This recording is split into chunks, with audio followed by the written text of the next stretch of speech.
idol, it's been a long time bago tayo nagkaroon ng luto serye. For this time naman, gagamit tayo ng chicken. Chicken recipe tayo, pero ito ay chicken pinagoongan naman, idols. Dahil nga napansin ko, idols, na puro pork, beef, at fish yung recipe na ginagawa natin. So, naman tayo ngayon ng chicken with a twist. Kasi, chicken ang gagamitin natin sa chicken binagoongan. Sa chicken binagoongan, gagamit lang tayo ng chicken, talong, bagoong, at syempre lalagyan natin ng gata. Meron tayong leg quarter dito, idols. Hahatiin lang natin siya ng saktong-saktong size lang, idols. Hindi masyadong maliliit at hindi masyadong malalaki. Pwede ka din gumamit ito ng full chicken, idols, pero kasi wala nang available kanina sa market. Nga chicken ang gamit natin, huwag masyadong maliliit kasi nag-shrink ito, idols.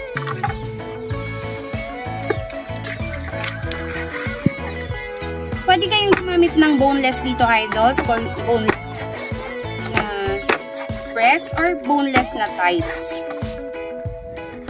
Pero kasi ako, idols, mas prefer ko na may buto kasi mas malasa pag pinakulaan natin sa pangalawang gata nito mamaya, idols. Para sa akin kasi, idols, mas buong-buo ang lasa ng chicken pagka pinakuluan ng may kasamang buto. Gagamit din tayo dito, idols, ng luya. Saktong luya lang, wag masyadong marami para hindi ma-overpower yung lasa ng luya naman sa pagkain. Ang luya kasi is nakakapagpatanggal ng lansa at nagbibigay ng masarap at mabangong aroma, pero sabi nga nila lahat ng sobra ay hindi maganda. Gagamit din tayo dito ng bawang, idols. In-pound ko lang siya at ikakat natin siya ng roughly chop lang, idols. Yung saktong-saktong panggisa lang.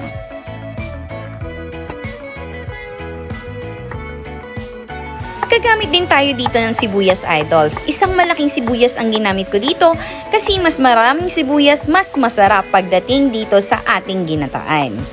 At maghihiwa na nga ako dito ng talong, idols. Yung unang nabuksan nating talong is may kalaban, so tatanggalin natin yan. Then hihiwain na natin yung mga iba pang talong. Nag-init na nga ako dito ng kawali, idols. Then maglalagay tayo ng mantika. Paiinitin lang natin maigi yung ating mantika. Then ilalagay na natin yung ating talong. Piprituhin natin yun, idols. Ito-toast natin yung medyo nagba-brown yung talong para mas mabango siya pag nilagay natin mamaya sa pork binagoongan.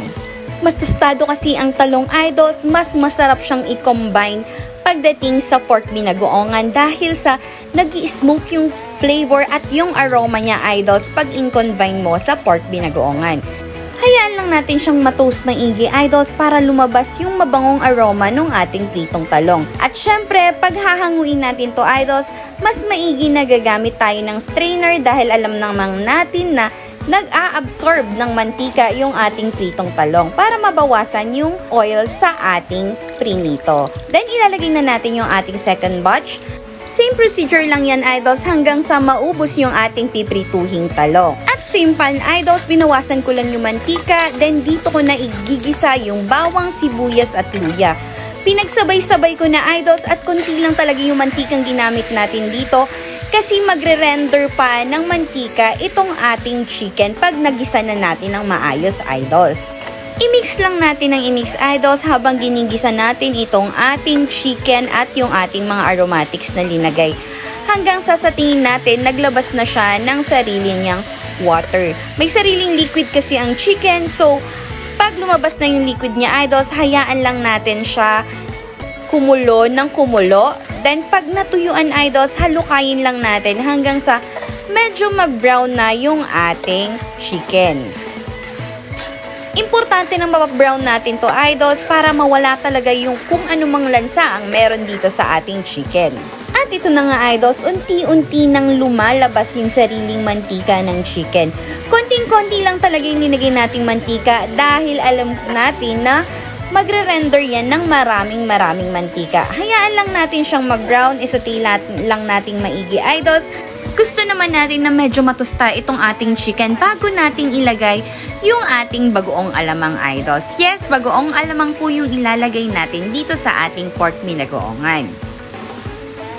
At isang tip nga pala, idols, bago nyo ilagay yung inyong bagoong alamang, mas maigi na huhugasan lang natin or babanlawan muna natin yung ating bagoong alamang bago natin ilagay.